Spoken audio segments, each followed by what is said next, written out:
Hello guys, तो आपकी video में आपका स्वागत है। आज हम उस टॉपिक पर बात करने जा रहे हैं जो आजकल हर बच्चों के लिए आम चीज़ हो गया। क्या हमसे नहीं होगा? I can't do it. और ये मैं कॉम्पिटिटिव एग्जाम वाले बच्चों के लिए नहीं बोल रहा हूँ, यहाँ तक कि 9th-10th के बच्चे भी बोलते हैं हमसे नहीं होगा। अरे क्यों नहीं होगा भाई? What is the problem with you? समझ में नहीं आ रहा भाई, क्यों नहीं समझ में आ रहा? अगर अभी से आपने क्विट किया तो जिंदगी और लूजर बनना है। So never be a loser. अगर अभी से आपको कामयाबी का चस्का लग गया तो जो जुनून होता है कामयाबी के लिए, वो जिंदगी में हर जगह आपको सफलता दिलाएगा। आप जिंदगी में कभी अनसक्सेसफुल नहीं रहेंगे। लेकिन वही इसी स्टेज पर आपने गिव अप कर दिया तो यकीन मानिए ज़िंदगी में हर एक चैलेंजेस में आप गिव अप करते चले जाएंगे, है ना। तो पहले देखते हैं कि क्यों नहीं हो पाएगा। अरे 9th, 10th, 11th, 12th ये सिंपल है, हम लोग भी करते आए हैं, आपके पेरेंट्स ने भी किया होगा। और अभी इतनी सारी फैसिलिटीज़ है। सोचिए हमारे ज़माने में इंटरनेट नहीं हुआ करता था तो हम लोग कैसे पढ़ते थे?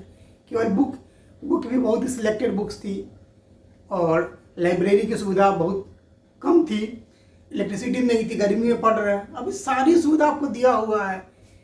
पर्सनल रूम है, इलेक्ट्रिसिटी 24/7 है, बहुत सारे बच्चों के घर में एसी होगा, लैपटॉप बहुत सारे बच्चों के पास होगा, मोबाइल तो बच्चों ने ले ही लिया है भाई, पढ़ाई इसके बिना नहीं हो पाएगा। बट स्टिल वो बोलते हैं नहीं हो पाएगा। लाखों करोड़ों कंटेंट भरे हुए हैं, कोचिंग जा रहे हैं बच्चे, फिर बोलते हमसे नहीं होगा। क्यों नहीं होगा भाई? बोलते हैं बच्चे की बड़ा टफ है। क्या टफ है भाई? तो कुछ आंकड़े देख लेते हैं। हाँ, आंकड़ों के पहले हम बोलते हैं क्यों नहीं होगा। कोई बोल रहा है कि भाई हम बहुत कमजोर है। कमजोर क्यों हो? आप जिस समय से शुरू करना चाहो उस समय से आप स्ट्रांग बन सकते हो। आप लोगों ने महाकवि कालिदास के बारे में जरूर सुना होगा। महाकवि कालिदास के बारे में कहा जाता है कि बहुत ही मूर्ख आदमी थे और इनका विवाह करा दिया गया बहुत ही बुद्धिमान स्त्री से। डिटेल में नहीं जाएंगे कहानी के, इतना नक्सल में समझ लीजिए कि उनके वाइफ को जब ये पता चला कि बहुत ही मूर्ख आदमी है तो काफ़ी नाराज़ हुई। उनको बोला कि भाई विद्वान हो जाओ तब आना। उसके बाद जो कथा है कि उन्होंने माँ काली की आराधना करी और वो बहुत विद्वान हो गए। ये एक पार्ट है। अब इसको हम लॉजिकली समझते हैं। लॉजिकली ये समझना है कि जब वाइफ ने उनका त्याग किया तब उनकी आंखें खुली और उस दिन से उन्होंने मेहनत करना शुरू किया। अपनी मेहनत को और बढ़ाया और बढ़ाया और बढ़ाया और आज पूरे विश्व में उनका नाम आदर के साथ लिया जाता है ना। तो आप महाकवि कालिदास से भी मूर्ख तो नहीं हो। माना कि अभी तक आपने बहुत कम पढ़ा है, बहुत धोखा दिया है, पढ़ाई की नहीं, बट शुरुआत तो करो। शुरुआत करोगे तब तो सफलता मिलेगी। एक और स्टोरी, छोटी सी स्टोरी है, वरदराज के बारे में स्टोरी। वरदराज जी संस्कृत के बहुत बड़े विद्वान थे, लेकिन वो बचपन में काफी मूर्ख माना जाता था, मूढ़ बुद्धि। गुरु जी के यहाँ पढ़े, फेल हो गए और 1 साल 2 साल लगातार फेल होते गए। उनके साथ के जितने बच्चे थे सब लोग पास आउट हो गए और वो पिटते रहे गुरु जी से। उस समय वो जमाना था जब गुरु जी पीटते भी थे। पीटते रहे, पिटाई खाते रहे और नहीं हो पाया उनसे। एक क्लास भी वो पास नहीं कर पाए। लास्ट दिन थक गए वो गुरुजी, बोले 10 साल से एक क्लास में हो, एक बार ही पास नहीं कर पाए वो। और भाई क्या प्रॉब्लम है? मेरे पढ़ाने में गड़बड़ी है या तुम्हारे में क्या गड़बड़ी है? हम समझ नहीं पा रहे हैं। गुरुजी ने हाथ देखा उनका, बोला अरे तुम्हारे हाथ में तो विद्या ही नहीं है, बेकार ही मैं तुमको पीट रहा था। ना ना ना, तुम नहीं पढ़ सकते हो, जाओ और जो मन करे करो, तुमको पढ़ाना किसी के बस की बात नहीं है। वरदराज जी बहुत निराश हो गए। अब कोई ऑप्शन था नहीं, घर गए वापस। रास्ता में एक वेल यानी कुआं था। वहाँ पर देखा कि जो कुएं के साइड होते हैं ना, कुएं के साइड ऐसे होता है कुआं, और यहाँ पर ये जो रस्सी लोग डालते हैं बकेट में पानी भरने के लिए, तो यहाँ पर देखा कि दाग लगा हुआ है।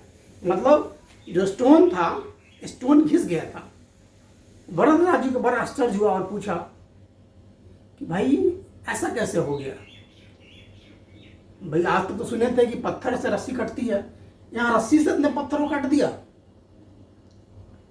खैर बहुत देर तक इस पर उन्होंने सोचा, और सोचा कि जब एक पतली सी रस्सी के बार बार एफर्ट से इतना मजबूत सा चट्टान टूट सकता है, टूट नहीं मतलब उसमें दाग आ सकता है, निशान पड़ सकता है, घिस सकता है, तो मेरे से क्यों नहीं?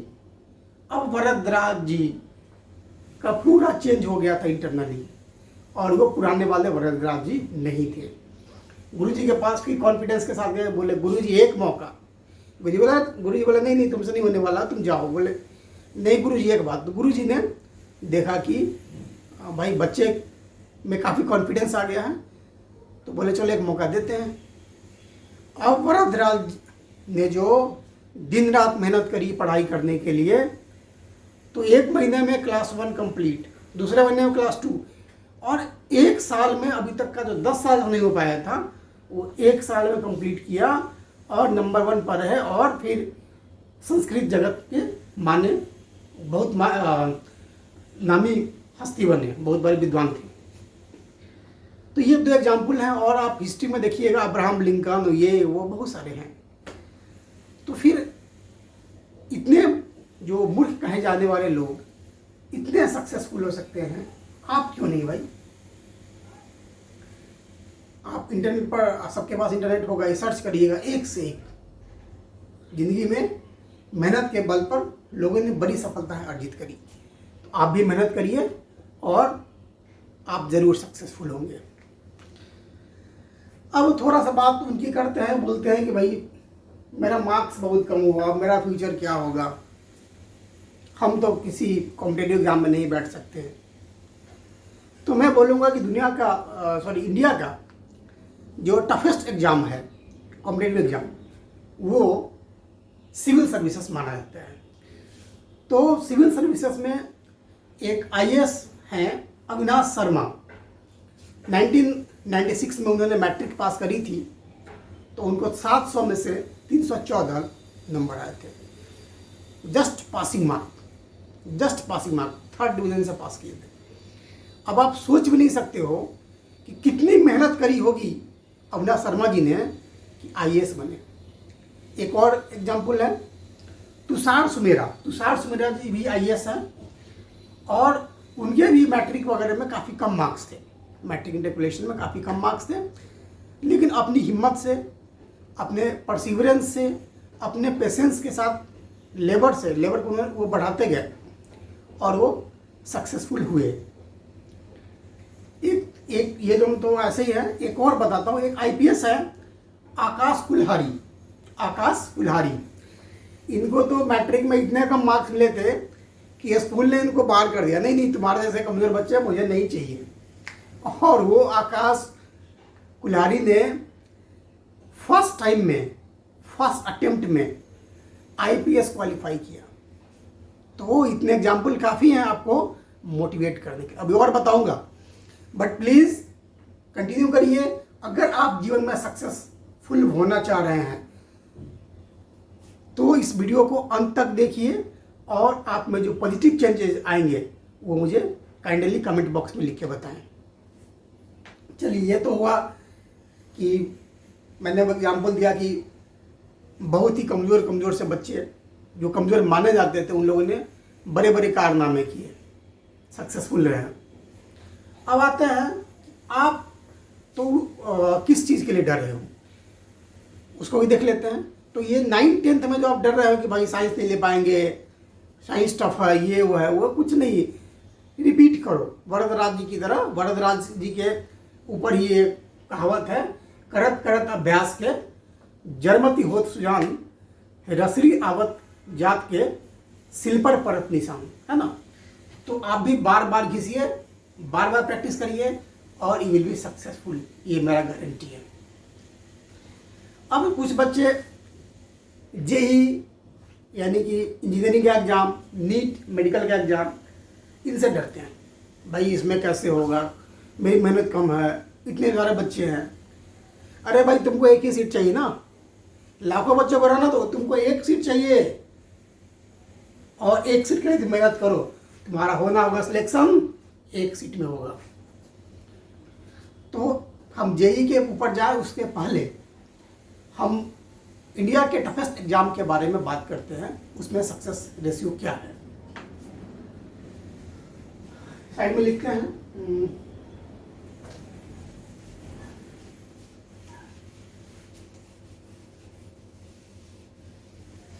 टफेस्ट एग्जाम इंडिया का माना जाता है सिविल सर्विसेज, ठीक है। सिविल सर्विसेज में सक्सेस रेशियो क्या है? 761, यही आसपास होगा, आउट ऑफ 4,60,000 के आसपास होगा।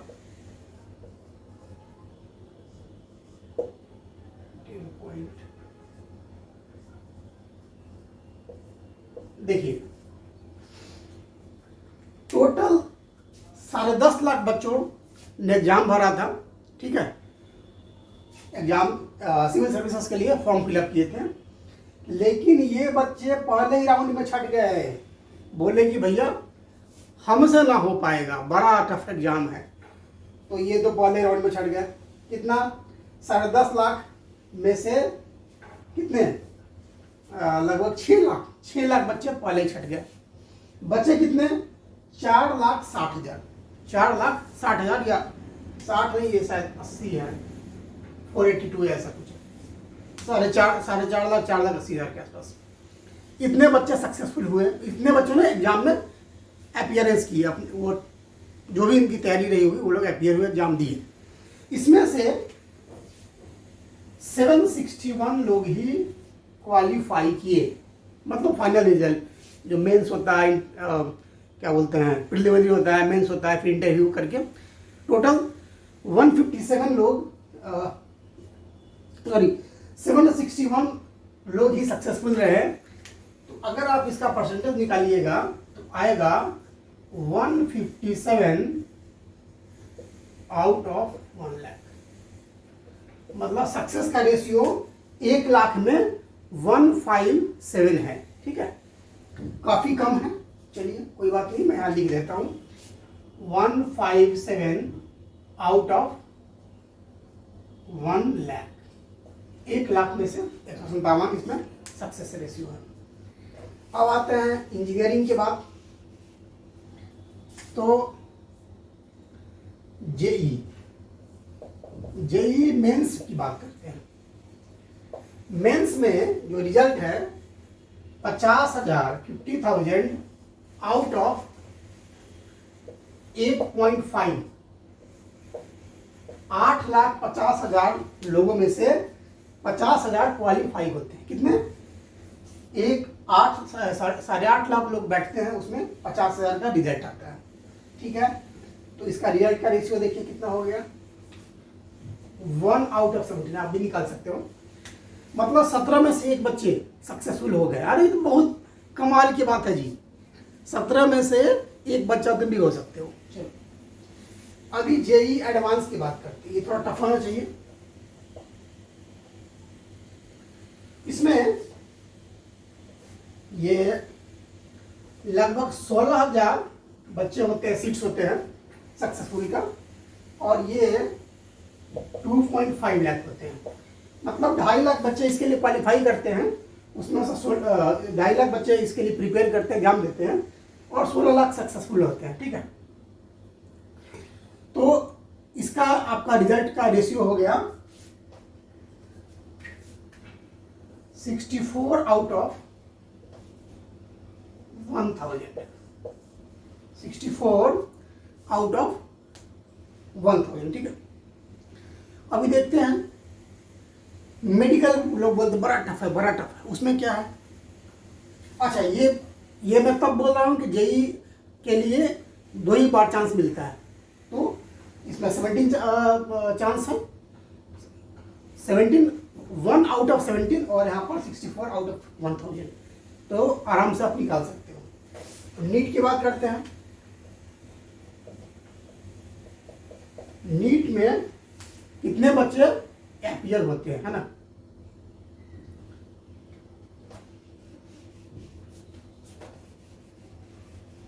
नीट में टोटल सीट्स है 1,73,000 के आसपास, है ना?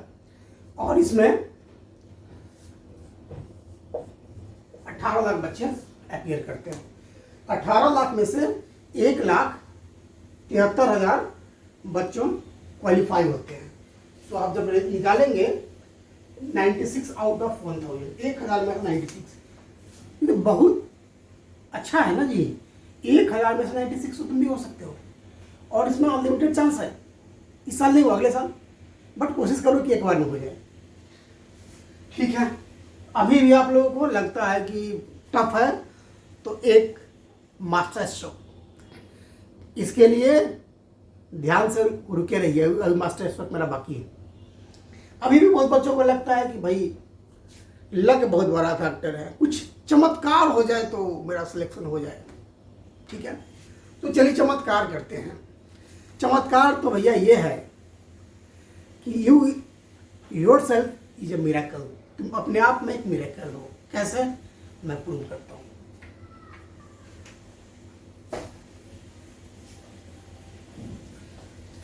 सबसे पहले हम देखें कि पूरे वर्ल्ड में आदमी कितने हैं।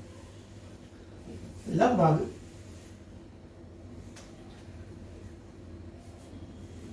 हाँ, पूरे वर्ल्ड में आदमी कितने हैं वो पहले देख लेते हैं। तो 7.3 बिलियन लोग हैं, उसमें एक आप हो, तो मतलब आपका एग्जिस्टेंस तो है। इतने लोगों में से आप नहीं भी हो सकते थे। अब और थोड़ा सा हम लोग कैलकुलेशन करते हैं मैथमेटिक्स, उसमें से आपके मदर एंड फादर के मिलने के चांस या प्रोबेबिलिटी जो बोलते हैं, ये 1 आउट ऑफ 20,000, 20,000 में से मात्र एक प्रोबेबिलिटी थी। 20,000 चीजों में से एक चीज था कि आपके मम्मी पापा मिले, जस्ट मीटिंग। और मदर फादर स्टेइंग टुगेदर, मतलब कि उनकी शादी हो, इसके चांसेस कितने हैं? इसके चांसेस है 1 आउट ऑफ 2000, ठीक है। इसके चांसेस 2000 में से एक है, ठीक है। और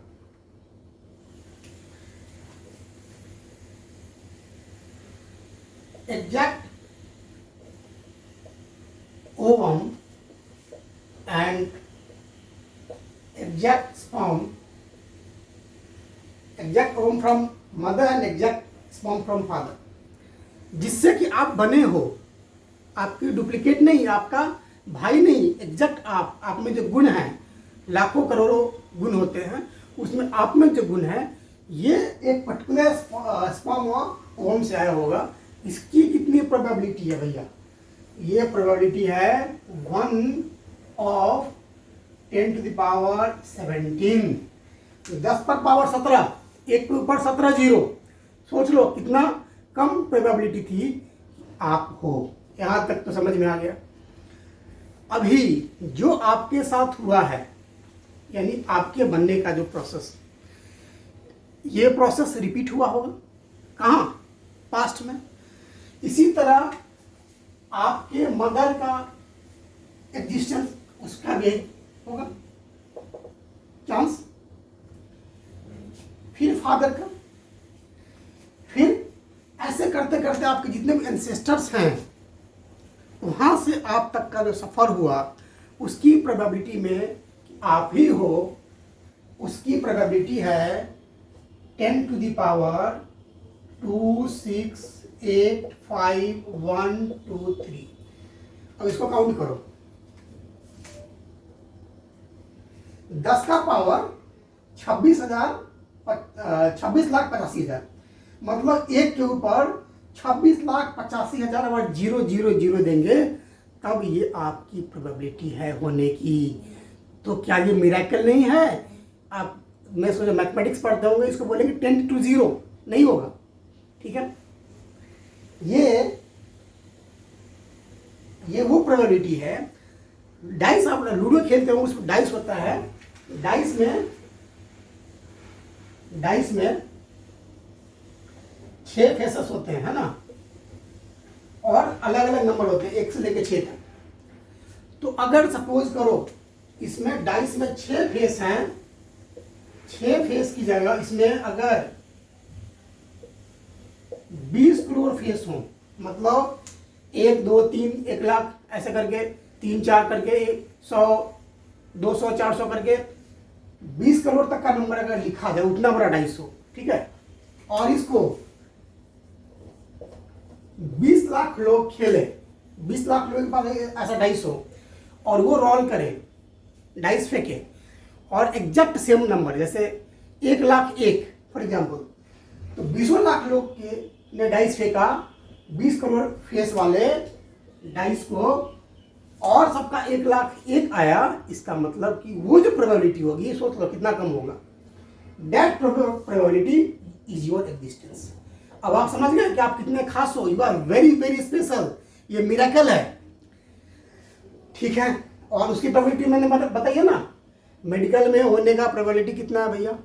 मेडिकल में मैंने बोला था कि कितना, 197, हाँ 157 था, 157 आउट ऑफ 1 लाख, 1 लाख में 157 होने का चांस था, सक्सेसफुल रेशियो।